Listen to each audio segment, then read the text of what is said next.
Hi, guys, and welcome back to another episode of the Get Your Popcorn podcast. This week, I am doing this little bonus episode on Scooby Doo. So Thursday, I'm going to be dropping a podcast episode on Scooby Doo 2, Monsters Unleashed. That's the live action versions of Scooby Doo. I'm sure if you're a 90s kid or an early 2000s kid, you've definitely seen that movie. So I thought it'd be fun just to do a little bonus episode on the Scooby Doo cartoon, the basis that the movie obviously is from. Scooby Doo is it is my favorite cartoon of all time. I was hardcore obsessed as a child, and that has actually never lifted. I actually own every Scooby Doo piece of media that's ever been released on DVD. I watch them all the time. There is not a week that goes by that I don't consume some sort of Scooby-Doo content, whether that be the cartoons or the live action or any of that. I love them. I particularly have a fondness for the original cartoons, but that's just me. Also, I grew up in the What's New Scooby-Doo era. I'm a 90s baby, so I was like 8, I think, when that show started. So it was like, that was the target audience, and I love those too. So I thought I'd talk a little bit about each of the kind of Scooby-Doo media and like how it's progressed over time and some of the voice work and things like that. So let's jump into it. So in 1968, there's a lot of parent-run organizations that were starting to protest against the violence that's in cartoons at the time. If we're thinking about things like Tom and Jerry and the Looney Tunes, there's a lot of obviously dynamite blowing up and attacking with mallets and that kind of stuff. Parents were beginning to protest. So CBS in response developed like the Archie show and things like that in order to kind of counteract that and follow along with those parent protesting. So they contracted Hanna-Barbera to create a cartoon in kind of response to that about a teenage rock group that solves mysteries. In the early iterations of Scooby-Doo, it was called House of Mystery. The concept was then developed in something called the Mystery Five, who would solve mysteries sort of in between performing gigs. This initial pitch was rejected. At the second pitch, there was then 4 teenagers and a sheepdog, and the characters' names were Jeff, Kelly, Linda, and WW. As their personalities were kind of changed and winnowed down, the characters obviously became the ones that we know today of Fred, Daphne, Velma, and Shaggy. At this new pitch, the title was rejected of Mystery 5, and was then presented with the title Who's Scared? This pitch was accepted. However, they continued to do reworks. The initial name for the dog Scooby-Doo was called Too Much. It was then reworked again, and he was named Scooby-Doo. And then, of course, is now drawn as the Great Dane. And that is the show that we know today. So there was a little bit of development just based on the kind of idea and then the reworking as they went along. So Scooby-Doo initially aired on CBS. This is the original show, Scooby-Doo, Where Are You? This is a very kind of classic cartoon that we all know and love. It's absolutely iconic. We have some of my personal favorite episodes in this. We've got the Ghost of Captain Cutler. We've got the Black Knight Ghost. We have the Skeleton Men, which is one of my favorite episodes. Each of the episodes have, it's always a bad guy in a mask. There's always some sort of supernatural element, but in the end, it's always a person, and they're usually trying to commit a robbery or, get property or things like that. My initial criticism of the first series is like we usually only ever meet like 1 or 2 characters, so it's like fairly easy to figure out who it was. Some of the later iterations have like 3 suspects, so you can kind of like, as a more of an adult, you can kind of figure it out. However, over time, in order to add more suspects, we kind of lose a lot of that like supernatural element a little bit. So it's kind of a trade-off. But this is my second favorite series. Scooby-Doo show is my favorite. And so this is like our introduction to all of the gang. We have Fred, who's the leader of the group. He kind of, makes all the decisions. He's the one that hatches the plan and the traps. The second leader of the group, I would say, would be Velma, because Velma is definitely the one that's solving all the mysteries. We see this like reflected back in the live action versions where Velma feels like not as seen. We develop some of those more adult themes as the series goes on. We have Daphne, who in the initial series, this one is very much just kind of a damsel in distress. She's like, there's a little bit of maybe something going on with Fred that you pick up as an adult, but Daphne's pretty much the damsel in distress. She's always kidnapped by the monster. And then they have to find Daphne. She gets a nickname, Danger Prone Daphne. And then we have Shaggy and Scooby Doo, who are the comic relief of the show. They're always hungry, they're always wanting to avoid the ghosts, and they always get talked into being the live bait with the Scooby snacks. So I think what I like about Scooby Doo, besides the like supernatural element, which I always find very interesting, I'm very into like ghosts and mythical creatures and all that kind of stuff. So it really like sparks my interest. And I think it like sparked my interest in eventually the like original Universal horror movie monsters. I think any kid that's like a little witchy always likes Scooby Doo. What I love about this show is this like element of friendship. You see these 4 adults and then a talking dog, obviously. But you see these 4 adults who are all very different and then still have these like cohesive group where they're very accepting of each other's differences and each other's strengths are all used and highlighted within the show. So I think it sends like a very good message for kids in terms of teamwork and highlighting each other's strengths and then compensating well for kind of the weaknesses in a group. The next series that Scooby-Doo jumps into is the new Scooby-Doo movies. And this one's really cool. These were kind of hour-long episodes that featured celebrity guests of the time. And they actually had some pretty big people. And then also like some like cartoon characters and stuff that were then highlighted. They had Sonny and Cher, for instance, Phyllis Diller, Cass Elliot from the Mamas and the Papas. And then they had fictional characters such as the Addams Family and Batman and Robin. They also had again, like another real life group of people. They had like the Harlem Globetrotters and the Stooges, although they didn't play themselves. They obviously played their characters, but just very interesting. I quite like the series. It's not my husband or my daughter's favorite, but I really like it. Yeah, there's always a good mystery. It's nice to have those like a little bit longer mysteries too. I mean, by the time like the initial like commercial stuff is cut out if you own it on DVD. I don't know if anybody else watches DVDs out there, but they end up being 44-minute episodes. We then have like a mix of how different episodes were then aired under the Scooby-Doo show and Scooby-Doo's All-Star Laugh Olympics, which is the next thing. And that takes us all through the rest of the 70s. Scooby-Doo show is my personal favorite series. I love it. This is where we see like vampire bats and scaredy cats, which is a great one. So this is all these episodes were aired under the different banners of the Scooby-Doo and Dynamite Hour, Scooby-Doo's All-Star Laugh Olympics. It then is included a little bit in what's labeled as Scooby-Doo Where Are You Season 3, and then Scooby-Doo All-Stars. So it was aired on like a bunch of different shows. I obviously didn't watch the original airings of those when it was re-released on like Teletoon and stuff in the 90s and the 2000s. When I watched it, it was just labeled under the Scooby-Doo show. So when I've had to find it on DVD, I've had to buy those different things. Obviously, I don't like watch the Dynamite part of those episodes and stuff like that, but that's how you get the original series or the original Scooby-Doo series if you're looking to purchase it. This is where we see some of the villains that are featured in like Monsters Unleashed. We see the 10,000 volt ghost. There's actually a ghost that I find quite scary, which is Dr. Coffin in the Harem Scarum Sanitarium episode. This show I find is a lot darker and a lot more scary than the first series. The villains are a lot creepier. Vampire bats and scaredy cats is on this, which is my favorite episode of all time. It's where they go to a hotel that one of their friends is supposed to be inheriting after her father died, and she's being terrorized by this vampire that's apparently her great-grandfather. And every time she picks up the phone, she turns into a vampire. I like it. This is the introduction of the character Scooby-Dum as well. I like Scooby-Dum, not a Scrappy-Doo gal, but I quite like this series a lot. We then jump into these, and this is where we get some of those shorter episodes and we add Scrappy-Doo. I don't care for Scrappy-Doo whatsoever. This is where the series starts to add or remove characters. Fred and Velma are not as heavily featured in these. We then jump into the 13 Ghosts of Scooby-Doo, which is like a limited run series. And there's a character called Vincent Van Ghoul, so we add Vincent.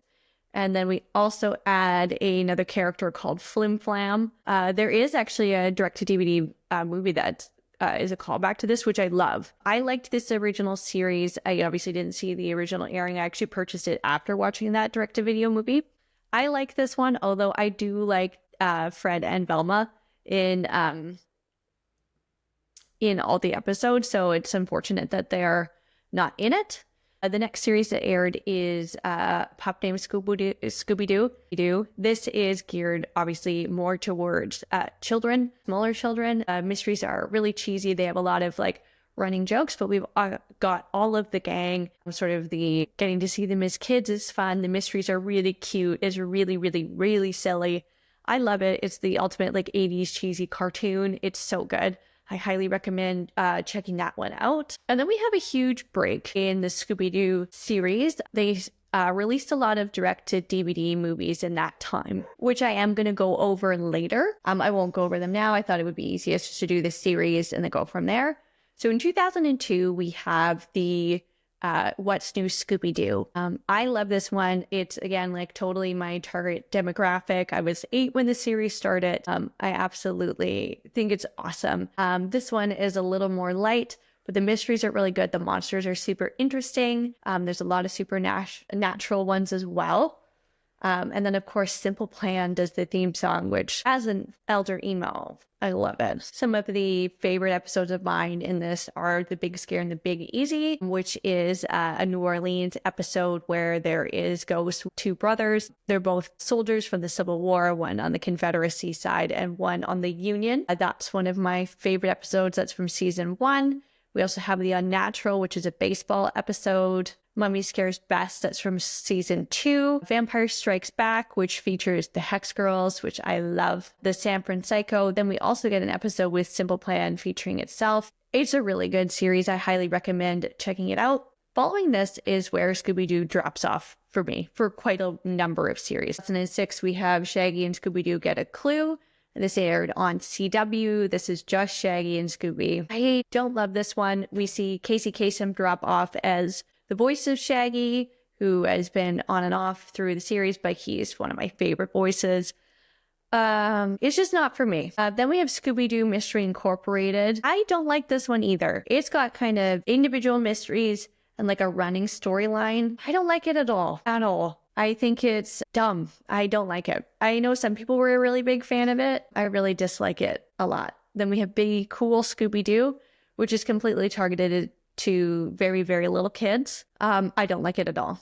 The next series that aired starting in 2019 was Scooby-Doo and Guess Who. This is very much a callback to the new Scooby-Doo movies. This has celebrity guests on it. We have another appearance from Cher, which is kind of cool because she appeared on the original series. We've got Neil deGrasse Tyson, Mark Hamill, Chris Paul, Casey Musgraves. So it's really fun. It's definitely targeted more to younger audiences, like little kids. The mysteries from now on in Scooby-Doo really do kind of fall off as being kind of spooky. But it's all in all, I find it not a bad show. There is a more adult series, I guess, on HBO with Velma. I never watched it. I'm not going to. And then there's going to be a Scooby-Doo live action series that's apparently coming out on Netflix at some point. They haven't given an actual date. I don't know if I'm going to be interested in this. I'll probably check out the first couple episodes, but I don't know. I just want it to return to either like a What's New Scooby-Doo vibe or go back to like a Scooby-Doo, Where Are You? Kind of much more spooky and supernatural. Kids cartoons, I've noticed have really gotten to be a lot worse over time. I'm not really interested in a lot of the new ones. And that's kind of across all cartoon genres, but a lot softer than they were. And so ultimately not as interesting for adult audiences as well. So that's kind of a rundown of the timeline of the Scooby-Doo series. We're going to jump back to the 80s and we're going to go with the direct-to-video movies. The first one is released in 1987, and that is Scooby-Doo and the Boo Brothers. So this is Shaggy, Scooby, and Scrappy. I owned this one in VHS as a kid, and I think I owned this one on VHS, so I believe I have like some childhood nostalgia that really clouds my love of this film. It's really silly, but I like it. We then have Scooby-Doo and the Ghoul School. This is again just a Shaggy, Scooby, and Scrappy mystery. Scooby-Doo and Shaggy go to teach at what they think is going to be a girls' school as gym teachers, and it ends up being a ghoul school. So it's the daughters of all the kind of universal monsters. Again, this one's really silly. I like this one.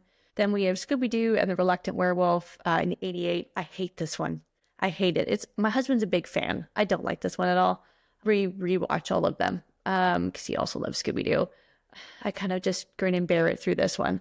And then after this, we see the drop off of Scooby Doo, thank God. And then we get into the next iteration, and these are amazing. And we go back to the original gang. We start off strong in 1998 with Scooby Doo on Zombie Island, which I believe stands up to all films. It's definitely in my top 10. I love this movie. I did a podcast episode. It was one of my really early ones, I think podcast 2 or 3. I love Scooby Doo on Zombie Island. It's so good. It's so scary. All of the next few all have real supernatural elements. I love it. Please go check that one out. Then we have Scooby-Doo and the Witch's Ghost, which is kind of iconic because we see the introduction of the Hex Girls, which kind of featured players on and off in different movies and TV series. It's awesome. It gave me the birth of my love of like goth culture because of the Hex Girls. Then we have Scooby-Doo and the Alien Invaders, which I think is the weakest of this particular series. However, it's still really good. And then we have Scooby-Doo and Cyber Chase, which is such a fun one. The gang actually gets transported into a video game and they have to capture the phantom virus, and then they end up meeting the video game versions of themselves. So it's really, really good. Following this, then kind of jump in time to the releases of the live action movies. We have Scooby-Doo 1, which I like. I know it's stupid. I know it is. I know it's like not the greatest movie in the world, but I do find the casting of Fred, Daphne, Velma, and Shaggy to be impeccable. It's perfect. It's perfectly cast. Although the mystery is really silly, the casting is really good and their acting is really good. So I think the movie gets pulled off for sure. I particularly love Matthew Lillard. He's just chef kiss as Shaggy. Then we have Scooby-Doo Monsters Unleashed, which I obviously love, and I'm doing the episode on Thursday. I think it's stronger than the first one, and I love all the callbacks of the original monsters. And then we jump back into the direct to at the time VHS, but now DVD. We have Scooby-Doo and the Legend of the Vampire. I love this one. We see the Hex Girls. They're in Australia. It's awesome. We have Scooby-Doo Monster in Mexico. This isn't my favorite voice of Daphne that is used in these couple. It's okay. It's my little sister's favorite, though. We have Scooby-Doo Loch Ness Monster. They travel to Scotland. This is a really interesting mystery. We have 2 kind of crime players in this one and a little supernatural element, which, I love. We have Aloha Scooby-Doo, which I think is really good. Again, I want to just kind of say off the tops, a lot of these Scooby-Doo episodes and movies are products of their time, so I don't think everybody's going to enjoy them for certain reasons. Cultures aren't always portrayed the way they would be if they were released now, so take it with a kind of a grain of salt if you're going to review this movie. There are going to be kind of negative stereotypes in a few of these. Scooby-Doo Aloha doesn't necessarily have the most nuanced take. So definitely take a lot of this media with a bit of a grain of salt. And, this isn't something I don't like. I think it would be reworked if it was released today, but this is, very 2005. And a lot of these, especially dating back to the ones in the 70s, very much have some offensive stereotypes. I don't stand by those at all. Then we have Scooby-Doo, Where's My Mummy? I love this one. It's an Egypt mystery. I think anybody that, again, is like a '80s kid, I don't know why our childhood was so focused on ancient Egypt. That's like a weird blip that's in all 90s kids who love of ancient Egypt. So this one's really cool. We have Scooby-Doo Pirates Ahoy, and that one's a great one. I love that one. We have Chill Out Scooby-Doo. We're in the Himalayas. We have Scooby-Doo and the Goblin King. I don't like that one. I've seen it once. We have Scooby-Doo and the Samurai Sword. I love this one. And this is kind of the last one for a while that I like. I don't like Scooby-Doo Abracadabra Doo. We then have Scooby-Doo Camp Scare, which is okay. Scooby-Doo Legend of the Phantasaur. This features Matthew Gray Gubler, I'm actually not sure how to say it, who plays Dr. Spencer Reed on Criminal Minds. So if you're a fan of that, you'll be excited. Scooby-Doo Music of the Vampire. I avoid that one. Big Top Scooby-Doo. Again, okay. Scooby-Doo Stage Fright. Meh. And then we have Scooby-Doo WrestleMania, which I don't hate. It's okay. Scooby-Doo Franken-Creepy. I really dislike that one. Moon Monster Madness. Also hate this one. We have the Kiss Rock and Roll episode, which is very weird because it portrays Kiss as like the biggest rock band currently. Daphne's really in love with one of them. I think Paul Stanley. Yeah. It's weird. I don't like it. It's okay up until the end, which gets bizarre. We have another WWE one. And then we start to get a little bit better again. I love Scooby-Doo and Shaggy Showdown. It's really a fun mystery, a lot along the lines of the ones that were airing at the What's New Scooby-Doo time. There's Scooby-Doo and Batman, The Brave and the Bold. It's great. The Gourmet Ghost, great. Scooby-Doo, The Curse of the 13th Ghost, one of my favorites, actually. Really good. Then we have Return to Zombie Island, which had such a high bar considering the first Zombie Island. I was so disappointed. We have Happy Halloween Scooby Doo, which I think is great. Sword in the Scoob, meh. Straight Out of Nowhere Scooby Doo. I actually haven't seen this one because it features Courage the Cowardly Dog, which I find so, like, he's so creepy. I can't do it. I haven't gotten up the nerve. We then have Trick or Treat Scooby Doo, and finally Scooby Doo and Crypto 2, which I love. Really good. And then they didn't release anything in 2024, and they don't have anything in the books thus far that's been released for 2025. So I'm really hoping for another one because we've really seen kind of an upturn, I think, in quality of them personally. We also had the May 2020 release of Scoob, which was a theatrical release. Obviously, it came out during the pandemic and then was supposed to be a theatrical and then was released on streaming. It didn't do very well. I thought it was cute. It was really cute, and my daughter really likes it, so I like it because of that. There's some other side Scooby-Doo media that I won't go into too much. It's some stuff that I've just seen once, but I thought I'd do a little overview on the history of Scooby-Doo upcoming before Scooby-Doo Monsters Unleashed, which is Thursday. So have a really great day, everybody, and I'll chat again on Thursday.